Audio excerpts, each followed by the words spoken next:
Welcome to episode 1 of the Sports Geek podcast. We'll talk to James Royer from the Tampa Bay Lightning, talk about fan feedback on social pages, and you'll learn how to build an infographic in only 5 minutes.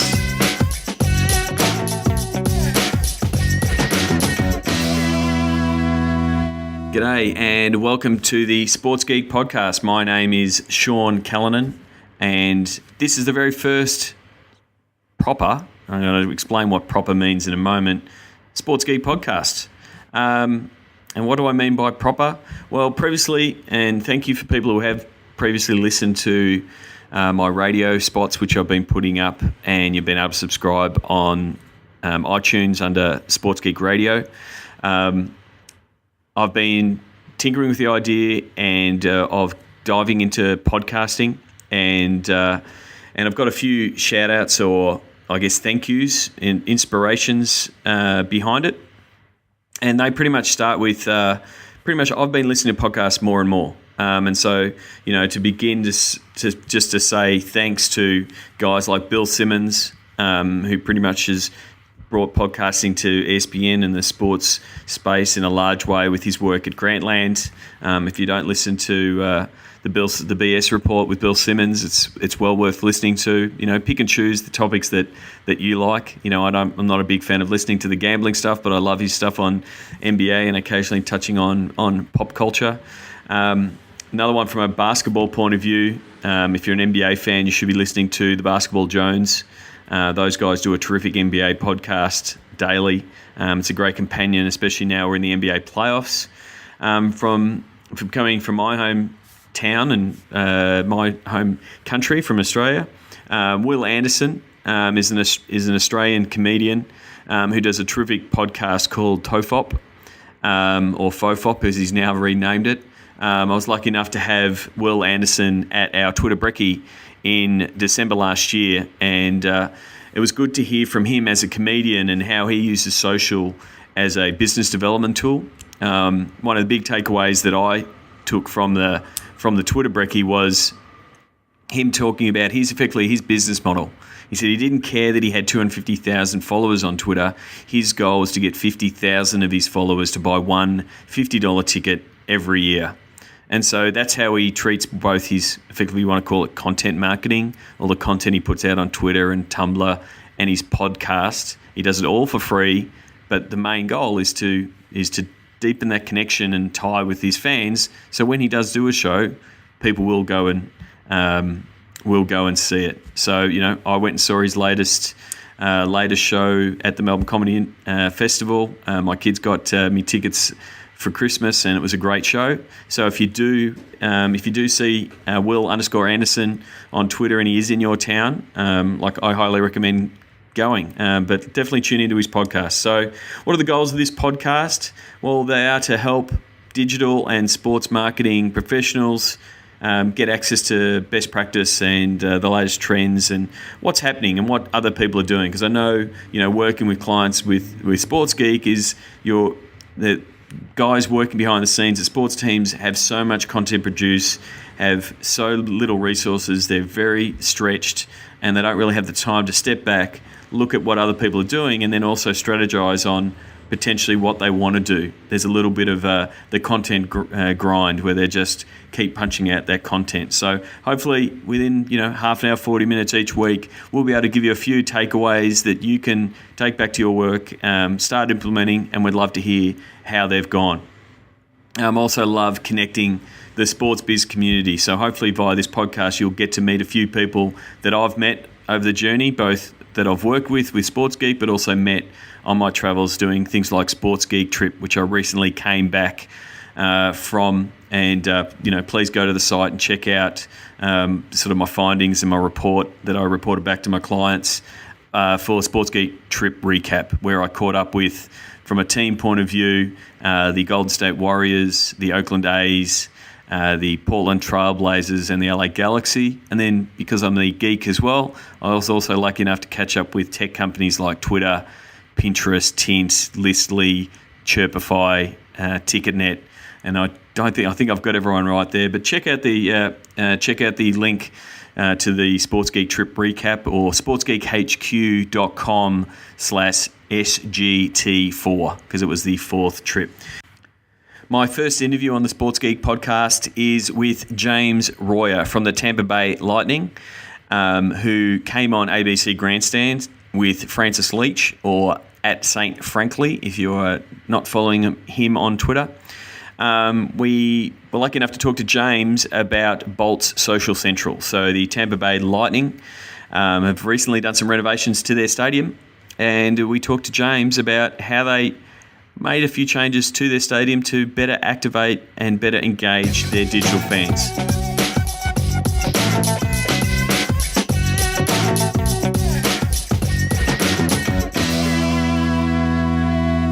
Francis Leach here on your Saturday morning on Grandstand Breakfast. We'd love to catch up with the digital sports geek, Sean Callanan, each Saturday to find out what's been happening in sport in the digital space. G'day, Sean.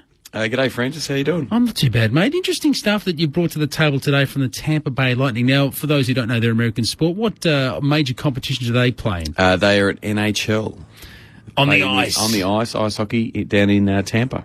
Now, they've taken a different approach to their social media, and they've been really innovative, particularly solving a problem that they thought they'd sort of hit a roadblock with. Explain what was going on. So, so they were pretty much in process of remodeling their stadium, and they had these 4 corner suites as part of the stadium that sort of looked in on the ice, and they, as part of the renovations, they remodeled them and sold effectively three of the corners to sponsors, and so the corners are all owned and operated effectively by the sponsors, but they had one corner left over and they weren't quite sure what to do with it as far as sponsorship and things go, and what they decided to go is what they've called Bolts Social Central, and we've talked before about the big display boards, electronic display boards, and they've used it to show all things social. So it shows their Instagram feeds, their Twitter feeds. It's getting fans checking in. So it's real,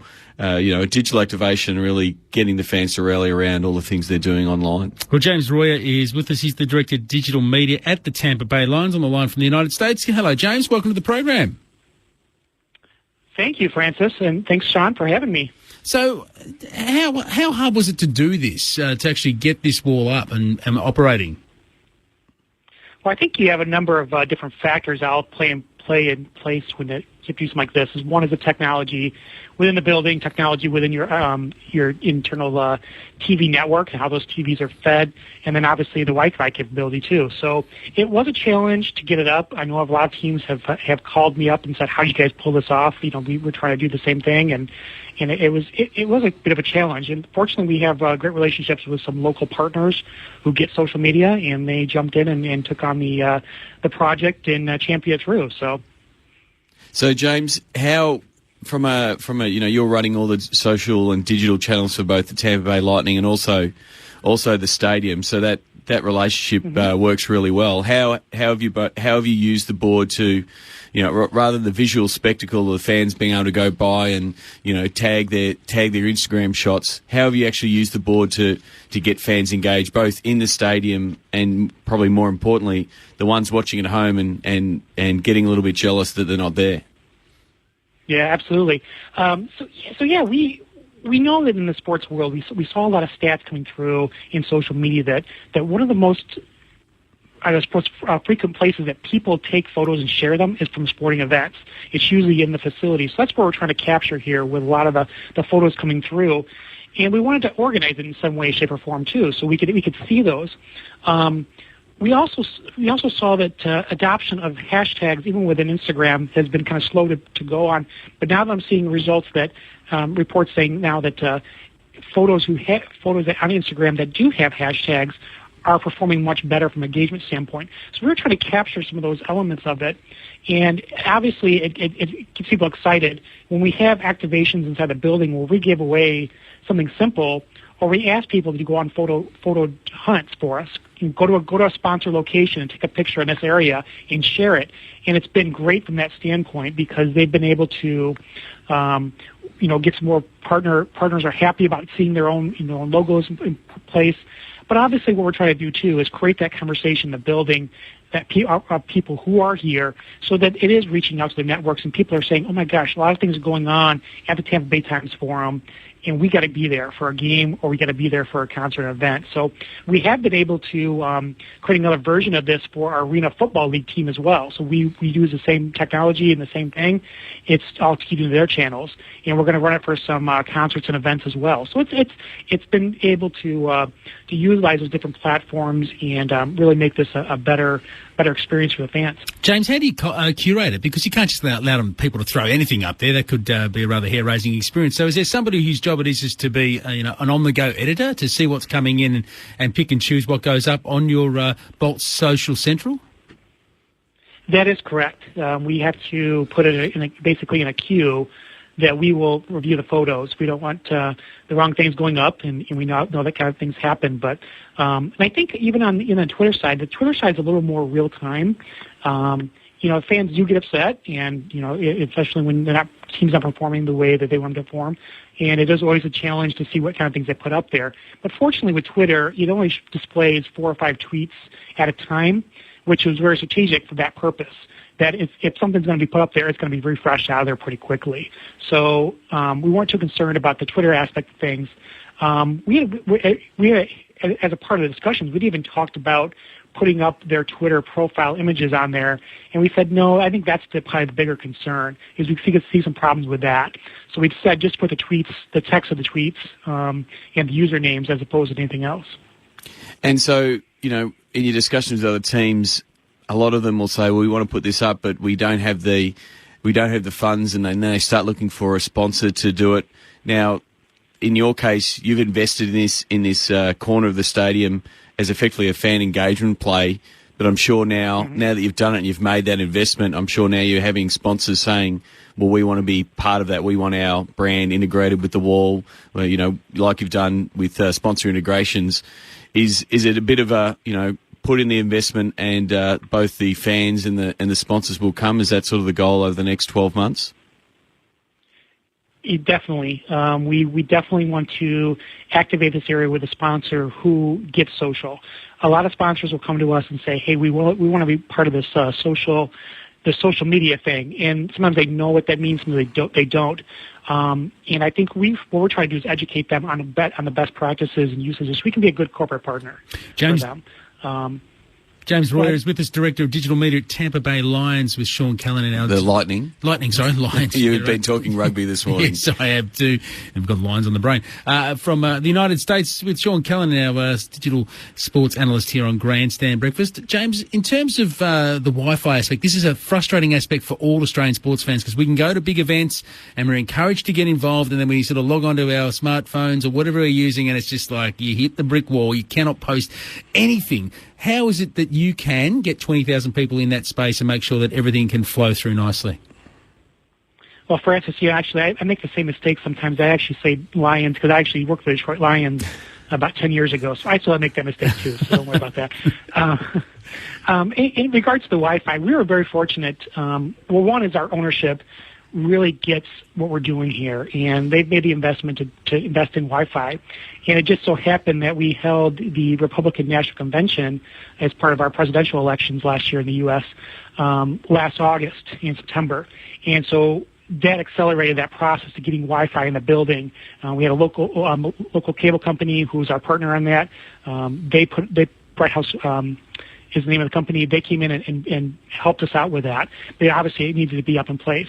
We also were very fortunate to have all the cell phone companies, because of that event coming into play, say, hey, we got to improve our cell signal in that building. So even if sometimes the Wi-Fi is not working, we have ramped up the cell service in the building enough that they can get to it on their devices and through cellular means as well. Yeah, that's been a constant topic of the time that I've been here with in Francis, and one that's a big discussion at the SEEK conference, and we're going to be talking again in Kansas City. But it is something that the infrastructure needs to be there, because then marketers like yourself and trying to do sponsorship activations, you need to have that infrastructure in place. Otherwise, I was lucky enough to go to a few stadiums, and if you don't have that infrastructure, and we could take the, San Francisco Giants on one side of the bay and the Oakland A's on the other side of the bay, First world, third world? It is exactly like that. AT&T Park is the most Instagram ballpark in the world, and it's all because they've got the infrastructure there. So that definitely helps, down the track, even if you're selling sponsorship signage and anything you're doing, and, game day activations, but getting people through the gate, just being able to have that ability to brag. And I think the good thing about this, the Bolt Social Central, is that it trains the fans, even just by them walking past. Oh, now I know the hashtag. Oh, I better take my shot because it's going to end up on the board. And the more fans you do, the more you can develop your, what we call digital cheer squad, get them out there and promoting it. It makes James' job a lot easier because they're out there pushing the Tampa Bay message. Well, I love the Bolts Social Central wall. It's a great idea. James, how's the season gone so far? Well, we actually wrapped up our hockey season last week. We didn't make the playoffs this year. We had a couple injury challenges and some changeover in the year, but we're looking forward to being in the playoffs next year and getting ready for that. So, but I think you nailed it. I think you said something there that really resonated with me in training our fans. And one of the things we've done, we've increased our check-ins to our building on an average of 35% a night, and that's on Foursquare and on Facebook. One of the things we've been doing is we give away something simple like on St. Patrick's Day we gave away a simple pin that basically said "Kiss me, I'm a Boltzman," or on Valentine's Day we gave away cupcakes, and we gave those away to people who checked into the building. They sourced that check-in. We give them a cupcake, and it was great to see that just grow tremendously, and that has a lot of value to us as an arena. From a lot of purposes. But I think the other thing was really fun to watch was when we were interacting with these fans coming up and doing this, some people would say, hey, what is this? And we say, do you have a smartphone? And they go, yeah. Do you have Facebook? Yeah. And they pull it out. That's the first time they've ever checked into a place. But they were willing to do that because they enjoyed the takeaway from that. It's the power of cupcakes. It's the power of cupcakes, James. Good on you, James. It's funny you say that because, I would see people with opposing team jerseys. Now, Tampa, we're in a location in the U.S. where it's a vacation destination. It's warm weather climate almost year round, and you get people from the northern cities or even Canadian cities who circle Tampa Bay when their favorite team is playing Tampa Bay, and they plan their vacations around it. So they come down here, and so we see a lot of opposing fans, wearing their jerseys or their sweaters. And I had some people come up to me from Buffalo, and they wanted a cupcake, and I said, I'm not going to give this to you until you give me a Go Bolts. And they were happy to tweet Go Bolts out for me. So it tells you how quickly people will sell their souls or sell their sports loyalties for cupcakes. Good on you, James. Great to talk to you. Great talk to you guys. Appreciate it.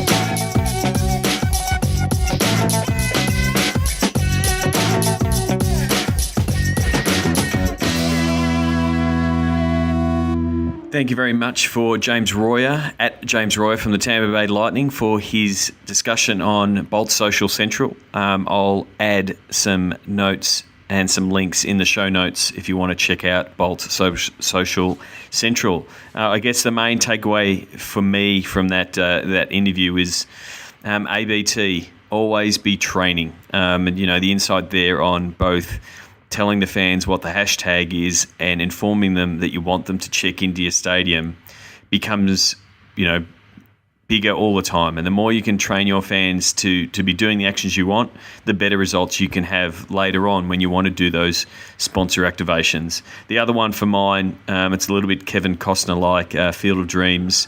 If you build it, they will come. And that's what we're seeing a lot with a lot of digital innovation. It's a matter of building it, proving it, then selling it. A lot of sponsors aren't really ready to take that leap on new ideas.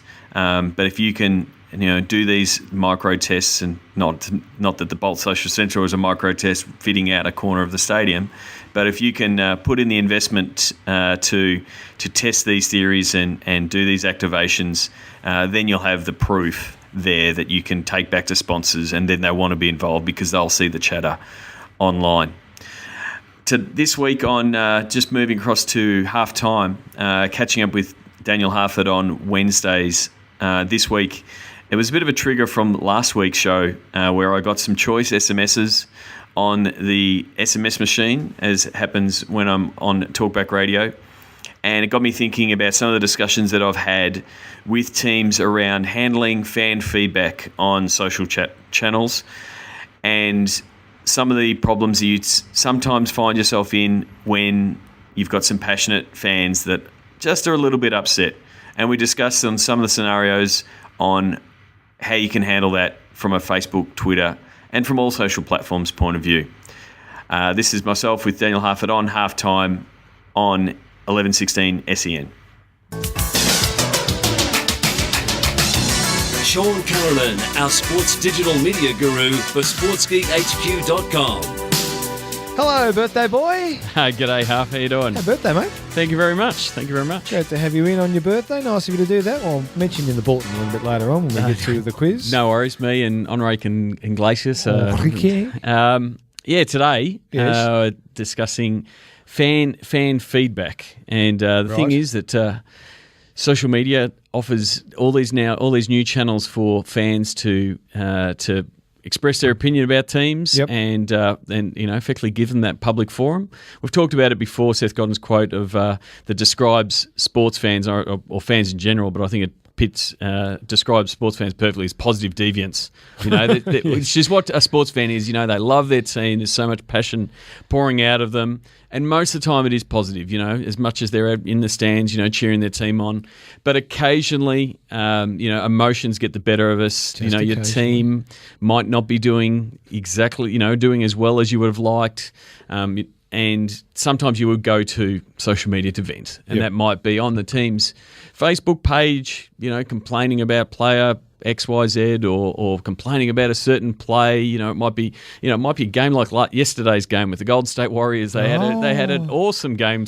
Steph Curry's going off and then they lose that lead at the end. Now, I'm sure, 98% of the Warrior nation was, ecstatic about the effort and the what they put in, but there will be a certain percentage of them who will be hanging the coach for not drawing up the play right and leaving Ginobili wide open, or why there wasn't a switch. So there will always be those kind of fans. So as someone who's managing those pages, you've got to take on board the situation that the fans are facing. So if they're, you've got to have a bit of empathy for, feel just as hurt as they do. If it is a close loss, or worse, if it's an absolute belting, and you're going through, a long losing streak, as, we did, sort of helping out the Sydney Thunder, haven't won a game since 2011.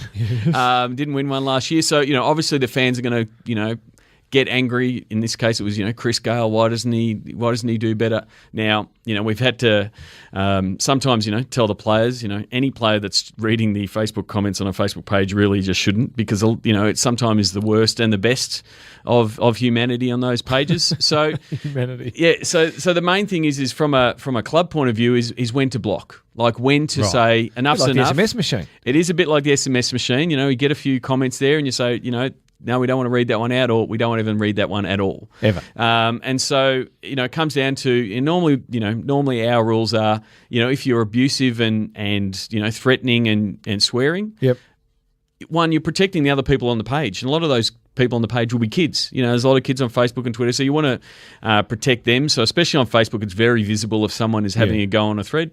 Facebook's doing a better job in capturing all of those words, and just automatically hiding them through a filter. But if it's a constant, negative Nelly kind of abuse, and they just don't want to see another point of view, then put the block and say, hasta la vista.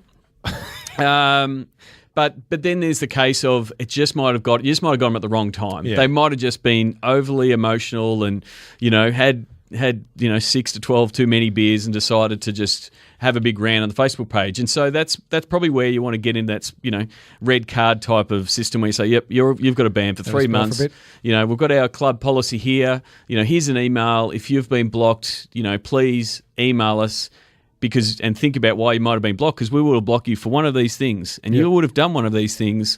Sit in the corner, Johnny, have a think about it, and then email us back with an apology. Be show some contrition, and normally, after a couple of months, yes, you're back in, and you'll follow the rules that we've laid out there. So, like dealing with children, isn't it? It is a bit like dealing with children. You but reprimand them, you discipline them, they come back better kids. But you want to make sure that you're the main thing is protecting your brand. You don't want people spreading, rumours on your pages and things like that.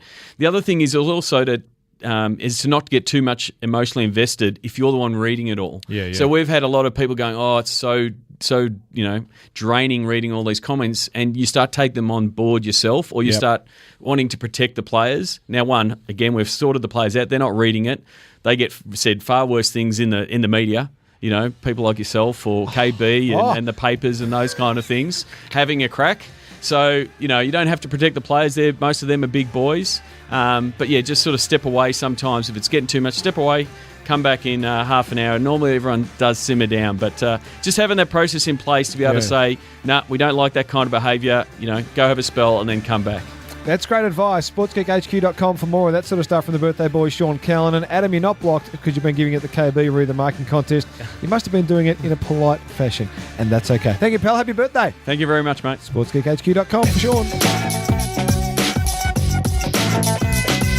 Thank you, Half, there for the birthday wishes. Yes, I did go into the radio on my birthday, and thank you for everyone who did post a comment or flick me a message or a text or write on my Facebook wall to say happy birthday. My cloud score thanks you very much. But no, genuinely, thank you very much for the comments. Just a bit of a wrap from that discussion with Half. I will send you a link to the Seth Godin post on Positive Deviance.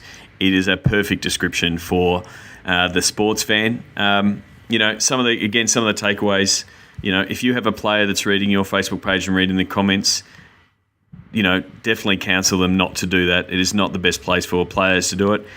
Definitely have a policy in place, a house rules. This is how we want you to behave. But also know that no fan will read it. But you've got to have that in place. It could be as simple as a one-line policy that says, please don't be a dickhead. But it should be in place so you can refer your fans to it. And also you can refer your fans to appeal any blocking or suspension that they might get for their activity. But again, the main thing is you're protecting your brand and don't take any of the comments to heart. I mean, we've all read comments on Facebook pages or on Twitter that have said, where fans have said, the team shouldn't be Facebooking so much, they should be training more. And the fans sometimes cannot disassociate the performance on the field with the digital team. You just have to sort of let that one go through to the keeper, if I use an Australian expression, or let that ball go wide of the strike zone if I change it for the US market. So don't take those to heart. But please, in the comments, let us know, some of the issues that you have faced from a fan point of view and fan feedback. I'd love to get some case studies and maybe use them in future podcasts. So this pretty much wraps it up. Hopefully this isn't too long, trying to get it just right, long enough for a jog, maybe a commute. Be doing this once a week. What I want to do is just to finish up is give you one tool tip, something that we've found recently that's working really well. And that one is, and I got this one from Melanie Duncan at Social Media Marketing World in San Diego, and it's called Infogram. Infographics are obviously the new big thing. Everyone loves doing them. There's a few teams doing them. I've got actually Jamie and Curtis are actually working on a blog post to sort of profile some of the content that is getting produced by pro teams in the infographic space. I know the Melbourne Storm are doing a great job and getting some great results with their infographics each week. Infogram, so it's infogr.am, is a website that helps you build an infogram. So if you go to Infogram/SportsGeek, and again, I'll put the link in the show notes, or if you go to sportsgeekhq.com/infogram, it'll actually send you to our Infogram page. But you can see it can create an infogram. It'll be clickable. It's embeddable in the site. Really cool way to do it. Again, if you jump on, use Infogram, please. Send me through your links. I'd love to see some examples of what people are producing. And again, we'll tack them onto the show notes for some examples. So that's pretty much it. Thank you very much for listening. If you don't get our Sports Geek newsletter, please sign up. Go to sportsgeekhq.com sportsgeekhq.com/sign up to sign up. We hopefully will be sending one out very shortly. We try to send it out monthly. Very busy, but we try to adhere to that. Other than that, I will see you on the internet at Sean Callanan or at SportsGeek on Twitter, and you should know all of our channels. Facebook.com/SportsGeek for Facebook. Thank you very much for listening, and I will speak to you soon. Cheers.